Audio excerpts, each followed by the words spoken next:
Party రాష్ట్ర అధ్యక్షులు గౌరవనీయులు అచ్చెన్నాయుడు గారు, వేదికపై ఉన్న తెలుగుదేశం పార్టీ సీనియర్ నాయకులందరికీ ఈరోజు మళ్ళీ రాష్ట్రాన్ని కాపాడుకోవాలి, గాడి దప్పిన పరిపాలన ఘాట్లో పెట్టాల్సిన బాధ్యత నాపైన కూడా ఉందనే ఉద్దేశంతో సి రామచంద్రయ్య గారు అయితే 2027 వరకు ఆయనకు ఎమ్మెల్సీ ఉన్నాం, ఈ రాష్ట్రాన్ని కాపాడుకోవాలని ఏకైక ధ్యేయంతో స్వచ్ఛందంగా పార్టీలోకి వస్తున్నారు. వారిని మనస్ఫూర్తిగా అభినందిస్తున్నా, స్వాగతం పలుకుతున్నా. నేను ఆ విషయాలు మళ్ళీ మాట్లాడతాను. వారే కాకుండా అనకాపల్లి నుంచి దాడి వీరభద్రరావు గారు ఒక సీనియర్ నాయకుడు, ఆయన దాడి రత్నాకర్ రావు, దాడి జైవీర్ అందరూ కూడా తెలుగుదేశం పార్టీలోకి వచ్చారు. వారికి కూడా ఒకప్పుడు శాసన మండలిలో ప్రతిపక్ష నాయకుడిగా పనిచేసిన అనుభవం ఉంది. అలాంటి నాయకుడిలో తెలుగుదేశం పార్టీకి రావడం మనస్ఫూర్తిగా వారికి స్వాగతం పలుకుతున్నాను. రాయచోట్ నుంచి గడికోట ద్వారకనాథరెడ్డి గారు, ఆయన కూడా ఎమ్మెల్యేగా పనిచేసిన అనుభవం, ఒక రాజకీయ కుటుంబం, ఒక రాజకీయ చైతన్యం కలిగిన కుటుంబం కూడా ఆ కుటుంబం. అలాంటి ద్వారకనాథరెడ్డి గారు పార్టీకి రావడం, అది కూడా కడప జిల్లా రాయచోటు నుంచి రావడం చాలా సంతోషం.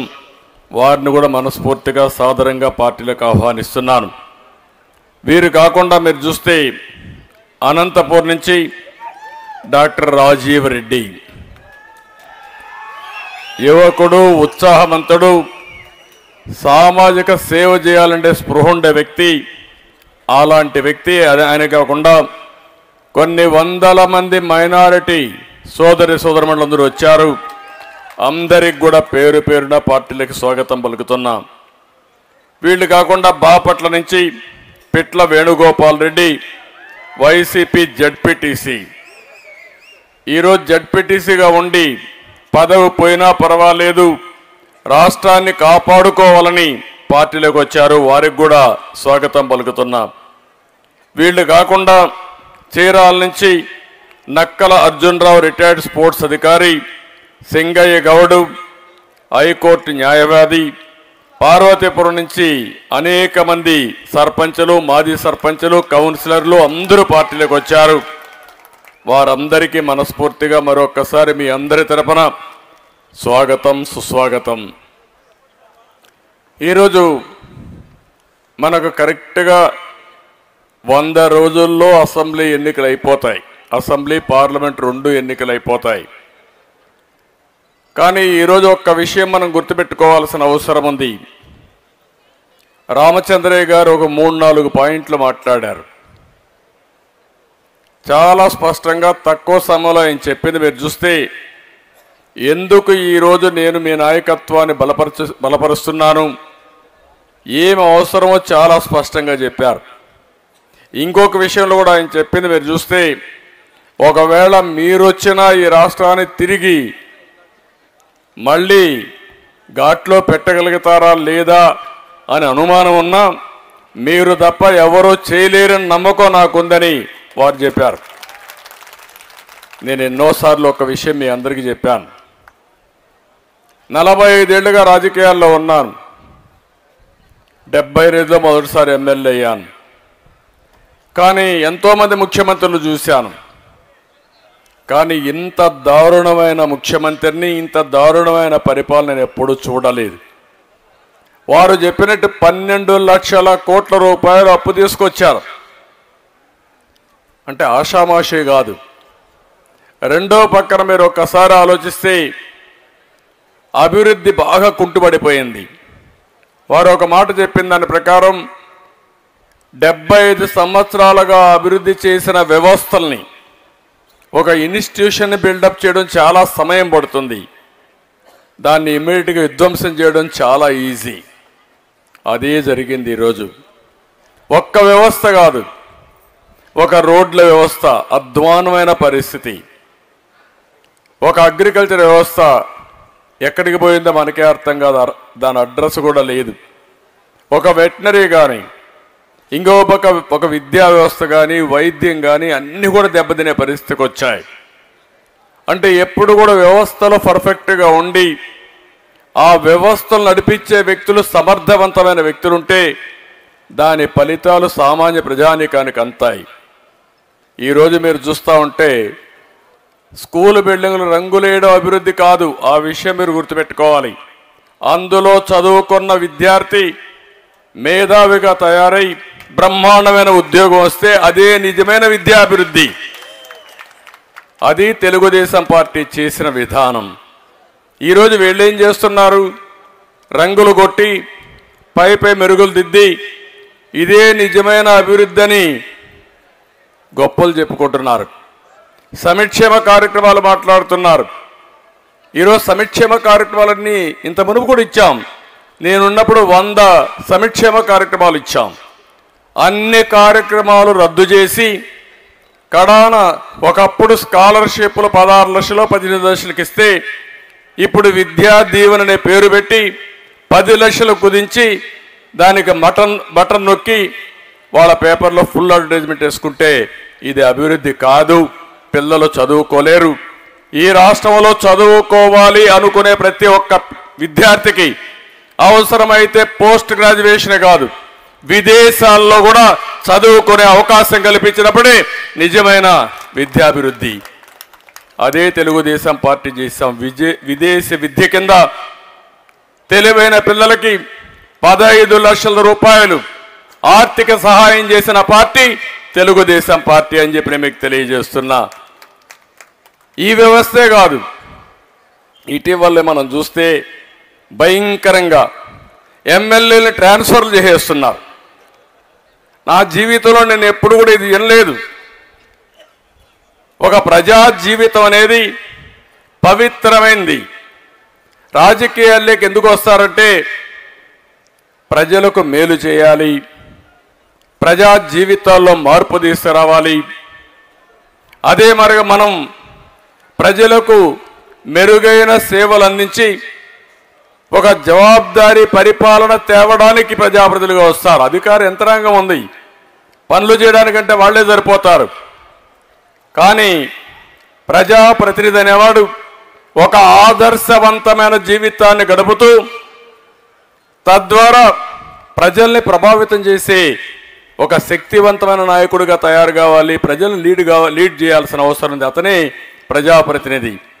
అందుకే మీరు ఒకసారి చూడండి, ఎప్పుడో పుచ్చలపల్లి సుందరయ్య గారు, ఈరోజు కూడా మనం చెప్పుకుంటాం ఆయన జీవితాన్ని గురించి. అలాంటి వాళ్ళు చాలామంది. ఒక ఎన్టీ రామారావు గారిని గురించి చరిత్ర ఉన్నంత వరకు తెలుగువారు శాశ్వతంగా గుండెల్లో పెట్టుకున్న వ్యక్తి నందమూరి తారక రామారావు గారు.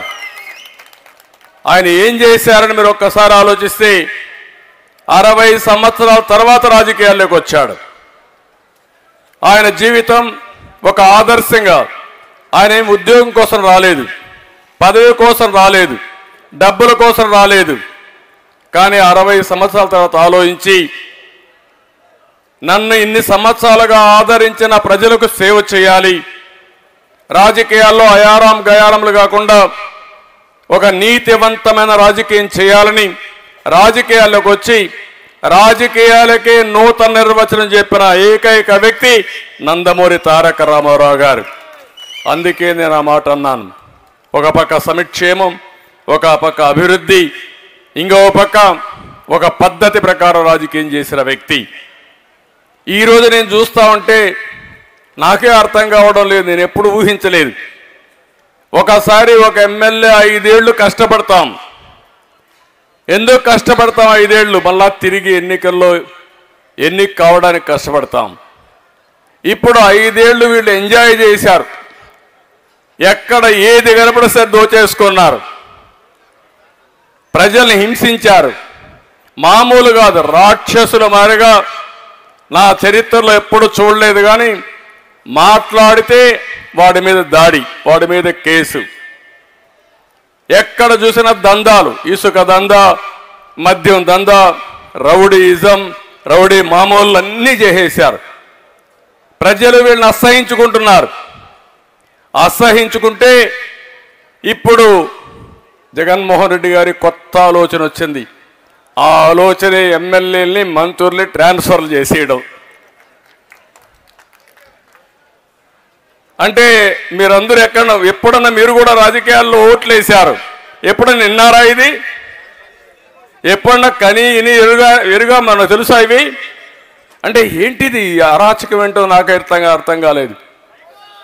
అంటే ఈరోజు అతను నేను అడుగుతున్నా, ఇన్ని సంవత్సరాలుగా 5 ఏళ్లుగా మీ ఎమ్మెల్యేలు తప్పు చేస్తే ప్రజల మద్దతు కోల్పోతా ఉంటే నీ ఇంటెలిజెన్స్ ఏం చేసింది? ఎప్పుడైనా పిలిపించి ఒక మాట మీరు మాట్లాడారని అడుగుతున్నా. చూసారా? ఎప్పుడైనా మాట్లాడారైనా? ఎవరన్నా దండించాడా? తప్పని చెప్పాడా? ఈయనకి దొరికింది ఈయన దోచుకున్నాడు, వాళ్ళకు దొరికింది వాళ్ళు దోచుకున్నారు. ఇప్పుడు అంటున్నాడు వీళ్ళకందరికీ సర్వేలు చేశా, వీళ్ళందరూ లాభం లేదని. అసలు సర్వే నువ్వే లాభం లేదంటున్నారు. ఆ విషయం నువ్వు గుర్తుపెట్టుకో. ఈ రాష్ట్రానికి పెద్ద అరిష్టం కానీ పెద్ద నష్టం కానీ ఈ జగన్మోహన్ రెడ్డి. ఇతను రాజకీయాల్లో లేకపోతే ఈ రాష్ట్రం ఇంత విధ్వంసం అయ్యేది కాదు. ఒక పోలవరాన్ని, మొత్తం రోడ్లని, ఇండస్ట్రీస్ అన్ని తరిమేయడం, ఒక అమరావతిని నాశనం చేయడం, ఏ ప్రాజెక్టు పూర్తి చేయకుండా పోవడం, విపరీతంగా అప్పులు తేవడం, ఇష్టానుసారంగా అధికార దుర్వినియోగం చేసి అవినీతి చేసి కడాన మీరు చూస్తే ఋషికొండ లాంటి హిస్టారికల్ మాన్యుమెంట్ని ఎక్కడికక్కడ తవ్వేసి ఈరోజు అక్కడ కూడా ఒక పెద్ద ఇల్లు కట్టాడు, ప్యాలెస్ కట్టాడు. ఏంటో ఈయనే శాశ్వతంగా ఉంటాడనుకున్నాడు ముఖ్యమంత్రిగా. నాకైతే అర్థం కావడంలా 500 కోట్ల రూపాయలు ఖర్చు పెట్టి ఒక ప్యాలెస్ని కట్టుకున్నా అంటే ఏ విధంగా సమర్థించుకుంటామని అడుగుతున్నా. నేనేదో మా ఇంటికి అప్పుడే చిన్న రోడ్డు వేశారు, ఎంత 100 అడుగులు 100 గజాలు, దానికే ప్రతిరోజు విమర్శించిన వ్యక్తి ఈరోజు మీ ఇంటికైతే 4 లేన్ రోడ్డు వేసుకున్నాను. నేను దాని గురించి కూడా మాట్లాడడం వల్ల విపరీతంగా. సరే, అవన్నీ నేను చిన్న విషయాలు నేను మాట్లాడలేదు. కానీ ఈరోజు అమరావతిని విశాఖపట్నానికి తీసుకుపోతానంటే కోర్టులు ముట్టికాయలు వేసే పరిస్థితికి వచ్చింది. ఈరోజు కూడా సుప్రీంకోర్టుకు వస్తే మళ్ళా ప్రయత్నం చేస్తే చాలా స్పష్టంగా చెప్పి ఏప్రిల్ తర్వాత మాట్లాడతామని. ఏప్రిల్ తర్వాత ఈయనుండడు, మళ్ళా తెలుగుదేశం వస్తుంది. నువ్వు చేసేది ఏమీ లేదు. నువ్వు రాజధాని మార్చలేవు, నువ్వు విశాఖపట్నం పోలేవు. కానీ విశాఖపట్నంలో ఉండే ప్రజల్ని మోసం చేయడానికి ప్రయత్నం చేశావు. అది దారుణం అని చెప్పి నేను మీకు తెలియజేస్తున్నా. అంటే అసాధ్యమైన పని తెలిసి, ఇది సాధ్యం కాదని కూడా తెలిసి 100,000 కోట్ల రూపాయలు లాయర్లకు డబ్బులు ఇచ్చి ప్రజాధనాన్ని, ట్యాక్స్ పేయర్స్ మనీని దుర్వినియోగం చేసే పరిస్థితికి వచ్చాడు. అదే బాధ అని చెప్పి నేను మీకు తెలియజేస్తున్నా. ఈరోజు మనం చూస్తే మొన్న ఒక 11 మందిని మార్చాడు, నిన్న ఒక 27 మందిని మార్చాడు, మొత్తం 38 మందిని మార్చానంటున్నాడు, వేశానంటున్నాడు. దీంట్లో ఎవరు వీళ్ళంతా? నా బీసీలు, నా ఎస్సీలు, నా ఎస్టీలు, నా మైనారిటీలు అంటాడు. అందరినీ వాళ్ళనే మార్చేశాడు. వాళ్ళు ఎవరిని మార్చలేదు. వాళ్ళంతా కూడా మొన్నటి వరకు ఏమంటున్నాడు, నేను పుల్లను పెడితే గెలుస్తారన్నాడు. ఇప్పుడు పుల్లను కాదు, వెళ్ళింది పెట్టి గెలిపించలా? సమాధానం చెప్పండి. అంటే ఇవన్నీ కూడా మనం చూస్తామంటే ఓసారి అనిపిస్తుంది, ఒక అవగాహన లేని వ్యక్తి, రాజకీయాలను పూర్తిగా అపవిత్రం చేసిన వ్యక్తి, రాజకీయాలను అపహాసం చేసే వ్యక్తి, మంచి చెడుకు వ్యత్యాసం తెలియని వ్యక్తి. ఇది మంచి ఇది చెడు ఏమీ తెలియదు, ఆయనకు ఒకటే తెలిసింది, ఏది దొరికినా దాన్ని మొత్తం కాజేయడం. బకాసురుడు మారిగా ఉన్నాడు. అక్కడి నుంచి ఎవరైనా మాట్లాడితే వాళ్ళ మీద కేసులు పెట్టేయడం. ఇప్పుడు కూడా మీరు చూస్తున్నారు, ఇప్పుడు కూడా కేసులు పెట్టేస్తున్నారు. ఇది తప్ప ఏమీ తెలియని వ్యక్తి ఈ వ్యక్తి. మొత్తం వాళ్ళ పార్టీనే కాకుండా రాష్ట్రాన్నే గందరగోళంలో నెట్టేసిన వ్యక్తి ఈ వ్యక్తి. నేను అందుకే ఈరోజు కోరుతున్నా, రామచంద్రయ్య గారు కానీ మిగిలిన నాయకులు చెప్పినట్టు నాకు ముఖ్యమంత్రి కోసం నేను ప్రయత్నం చేయడంలా, తెలుగుదేశం పార్టీ జనసేన అధికారం కోసం నేను ప్రయత్నం చేయడంలా, 5 కోట్ల ప్రజల్ని కాపాడుకోవడం మనందరి బాధ్యత, మనందరి కర్తవ్యం. ఈరోజు మీ పిల్లల ఉద్యోగాలు కావాలంటే కడాన ఉద్యోగం దేవుడికి కానీ పాచి పనులు చేయాలన్నా బెంగళూరుకో హైదరాబాద్కో చెన్నైకి పోయే పరిస్థితి ఉంది తప్ప ఈ రాష్ట్రంలో ఎవ్వరికి ఉద్యోగాలు వచ్చే పరిస్థితి లేదు.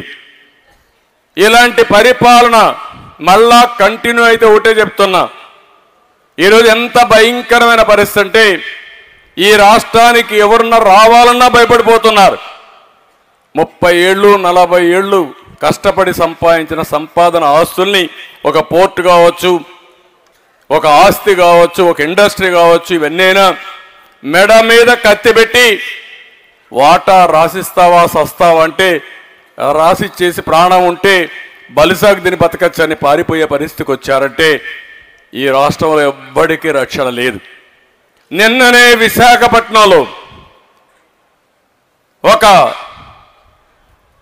దళిత అమ్మాయి పైన 11 మంది అతి దారుణంగా పైశాచికంగా రేప్ చేశారంటే ఈ రాష్ట్రంలో లా అండ్ ఆర్డర్ ఉందా? ముఖ్యమంత్రి విషయం పట్టించుకున్నాడని అడుగుతున్నా. ఇలాంటి వ్యక్తి ముఖ్యమంత్రికి అర్హత ఉందా అని అడుగుతున్నా. నా పీరియడ్లో ఒక ఇష్యూ జరిగింది. పిడుగురాళ్ళలో ఒక మైనారిటీ అమ్మాయిని కొంతమంది రేప్ చేస్తే 22 టాస్క్ ఫోర్స్ కమిటీలు వేసి ఎక్కడ భూమి మీద ఉన్నా వాళ్ళ పట్టకరమ్మని చెప్పి పంపిస్తే 3వ రోజు ఊరేసుకుని ఆత్మహత్య చేసుకుని చనిపోయాడు. అది తెలుగుదేశం పార్టీ సత్తా. అది ఒక డెమాన్స్ట్రేషన్గా చేశాం. అది చేసిన తర్వాత నేను ఇక్కడే విజయవాడలో ఒక పెద్ద ర్యాలీ తీశాను. ర్యాలీ తీసి ఎవడైనా సరే భవిష్యత్తులో ఎలాంటి ఆడబిడ్డలపైన కన్నేసినా ఎక్కడ తప్పు చేసినా ఇదే శిక్ష ఉంటుంది, జాగ్రత్త అని హెచ్చరించాను. ఒక్క ఇన్సిడెంట్ జరగలేదు నా పీరియడ్లో. అది పరిపాలన యొక్క సమర్థత. ఆ విషయం మీరు గుర్తుపెట్టుకోవాల్సిన అవసరం ఉంది. పాలకులు సమర్థవంతంగా ఉంటే, ముఖ్యమంత్రి వ్యక్తి బాధ్యతగా ఉంటే మిగిలినోడు కూడా ఒళ్ళు దగ్గర పెట్టుకో పనిచేస్తారు. ఈరోజు ఇలాంటి చూసినప్పుడు ఇదే ఆఫీస్ పైన దాడి చేశారు 2-3 సంవత్సరాల కంటే ముందు. దేనికి చేశారని ఒకసారి గుర్తించుకోండి. పార్టీ నాయకులు మేమందరం రాష్ట్రంలో విపరీతంగా డ్రగ్స్ పెరిగిపోయినాయి, గంజాయి పెరిగిపోతా ఉంది, ఇది తప్పని మాట్లాడితే అంటే మమ్మల్ని విమర్శిస్తారా అని ఆఫీస్ మీద దాడి చేసే పరిస్థితికి వచ్చారు. ఈరోజు రాష్ట్రంలో విచ్చలవిడిగా గంజాయి పెరిగిపోయింది. మన రాష్ట్రంలోనికే కాదు, ఇక్కడ పండించిన పంట తమిళనాడుకు కర్ణాటకకు భారతదేశం మొత్తం వెళ్ళి వాళ్ళు కూడా మనల్ని తిట్టే పరిస్థితి వచ్చారంటే ఈ రాష్ట్ర పరిస్థితి ఏంటో మీరు ఒక్కసారి ఆలోచించాల్సిందిగా మిమ్మల్ని కోరుతున్నా. అందుకే రాష్ట్రంలో ఉండే రాజకీయ నాయకులకు అందరికీ విజ్ఞప్తి చేస్తున్నాం, ప్రజలందరికీ విజ్ఞప్తి చేస్తున్నాం. ఈరోజు రామచంద్రయ్య గారు చూపించిన ఒక స్ఫూర్తి, మీకు ఏమాత్రం ఈ రాష్ట్రం మీద అభిమానం ఉన్నా, మళ్ళీ రాష్ట్ర ప్రజల భవిష్యత్తు పైన మీకు ఏమాత్రం కూడా ఆశ ఉన్నా మీరందరూ ఇలాంటి దుర్మార్గమైన పార్టీని సహకరించడం కరెక్ట్ కాదని మరొకసారి పిలిపిస్తున్నా. ఈరోజు అలాంటి వ్యక్తులు రావడం పట్ల నేను హర్షాన్ని తెలియజేస్తూ వారిని మనస్ఫూర్తిగా స్వాగతిస్తూ బాధ్యత కలిగిన రాజకీయ నాయకులందరూ కూడా మీరు కూడా ఆలోచించుకోండి. ఇప్పుడే అచ్చెన్నాయుడు గారు ఒక మాట చెప్పారు, మనం సీట్లు ఇస్తే అందరూ వచ్చేస్తారని. అది కాదు, రామచంద్రయ్య స్ఫూర్తి కావాలి. 2027 వరకు ఎమ్మెల్సీ ఉన్న పదవి పోయినా పర్వాలేదు, నాకు పదవి ముఖ్యం కాదు, ఈ రాష్ట్రం ముఖ్యం. ఇన్ని సంవత్సరాలను ఆదరించారు, అలాంటి రాష్ట్రం నష్టపోయే సందర్భంలో నా బాధ్యత నేను నెరవేర్చాలని వచ్చాడు. ఆయన్ని మనస్ఫూర్తిగా అభినందిస్తున్నానని చెప్పి కూడా మీకు తెలియజేస్తున్నా. ఇది అందరి బాధ్యత కావాలి, ప్రజల బాధ్యత కావాలి. ఏదో ఒక తెలుగుదేశం పార్టీ అధ్యక్షుడు ఆయన ఒక్కడిదే బాధ్యత, ఆయనే చేస్తాడు, ఆయనే పోరాడతాడు, మనం చూస్తామంటే మాత్రం ఏమి మిగలది రాష్ట్రంలో. అందుకే నేను ఎల్లుండి నుంచి ఒకప్పుడు ఎన్టీ రామారావు గారు పెట్టారు, ఒక స్లోగన్ ఇచ్చారు, తెలుగుదేశం పిలుస్తుంది రా కదలి రా అని ఆ రోజు స్లోగన్ ఇస్తే ఒక ఉద్యమంగా వచ్చారు. కడాన బ్రహ్మాండమైన మెజార్టీతో తెలుగుదేశాన్ని గెలిపించారు. ఈ రాష్ట్రాన్ని కాపాడుకోవడానికి రా కదలిరా అనే స్లోగన్ పెట్టుకుని రాబోయే రోజుల్లో ఏం చేయబోతానో చెప్పడానికి మీ దగ్గరికి వస్తున్నా. 25 పార్లమెంట్లో 25 మీటింగ్లు పెట్టి ప్రజా చైతన్యం తీసుకొచ్చి ప్రజల్లో సమైక్యం చేసి అందరినీ కూడా మళ్ళీ ముందుకు నడిపించడం కోసం ఎందుకు ఈ పని చేస్తున్నాను కూడా చెప్పడం కోసం వస్తున్నా. ఆ కార్యక్రమాన్ని కూడా చేస్తామని చెప్పి తెలియజేసుకుంటూ మరొకసారి రాష్ట్రంలో అందరికీ పిలిపిస్తున్నా. అందరం కలిసి ఆలోచిద్దాం, ఈ రాష్ట్రాన్ని కాపాడుకుందాం. వ్యక్తులు శాశ్వతం కాదు, సమాజం శాశ్వతం, రాష్ట్రం శాశ్వతం. అలాంటి రాష్ట్రాన్ని అతలాకుతలం చేసిన ఇలాంటి వ్యక్తుల పట్ల మనం జాగ్రత్తగా ఉండాల్సిన బాధ్యత ఉంది. ఆ బాధ్యత గుర్తించాల్సిందిగా మరొక్కసారి కోరుకుంటూ ఈ రోజే కాదు చాలా రోజుల నుంచి ఇప్పుడు నేను చూస్తున్నా కొన్ని వందల మంది ఎక్కడికక్కడ పార్టీలకు చేరుతున్నారు. కడాని ఇప్పుడు ఇది అయిన తర్వాత నేను వెళ్ళి మాట్లాడుతున్నా, స్థానిక సంస్థల్ని నిర్వీర్యం చేసేశారు, వాళ్ళ డబ్బులు తినేశారు. ఈరోజు రాష్ట్రంలో అందరూ రోడ్డు మీద ఉన్నారు. కడాన అంగన్వాడీ టీచర్లు రోడ్డు మీద ఉన్నారు, ఆశా వర్కర్లు రోడ్డు మీద ఉన్నారు, పారిశుద్ధ కార్మికులు రోడ్డు మీద ఉన్నారు. అంటే మొత్తం ఒక గురుకుల పాఠశాల వాళ్ళు రోడ్డు మీద ఉన్నారు. రెండోది వాళ్ళని బెదిరిస్తున్నారు. అంటే మీకు చేతనైతే చేయాలి, లేకపోతే వదిలిపెట్టాలి, కానీ బెదిరించి భయభ్రాంతులు చేసి సరెండర్ చేయాలనుకోవడం చాలా తప్పు. తప్పకుండా వారికి కూడా న్యాయం చేసే బాధ్యత తెలుగుదేశం పార్టీ తీసుకుంటామని మరొకసారి మీ అందరికీ తెలియజేసుకుంటూ, ఎవరు న్యాయమైన కోరికల కోసం ఆందోళన చేసినా ఆ ఆందోళన పూర్తిగా సమర్థిస్తాం. న్యాయమైన కోరికల్ని, ఆ కోరికలు పరిష్కారం చేయడంలో కూడా ముందుకుంటా అని చెప్పి తెలియజేసుకుంటూ మరొకసారి ఈరోజు పార్టీలకు చేరిన వారందరినీ పేరు పేరున మనస్ఫూర్తిగా అభినందిస్తూ,